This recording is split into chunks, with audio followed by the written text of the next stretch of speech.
Ngayong 9:30 ng umaga, araw ng Lunes, August 18, ay uumpisahan ng Kamara ang deliberasyon para sa 2026 proposed national budget kung saan magpapatupad ng mga reforma sa proseso kabilang na ang pagbubukas sa civil society at people's organizations.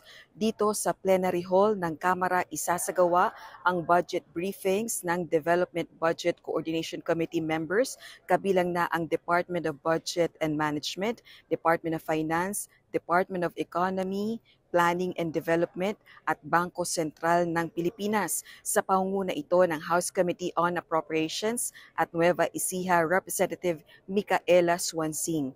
Mismong si Speaker Martin Romualdez naman ang inaasahang mangunguna sa pag-welcome sa mga miyembro ng Development Budget Coordination Committee.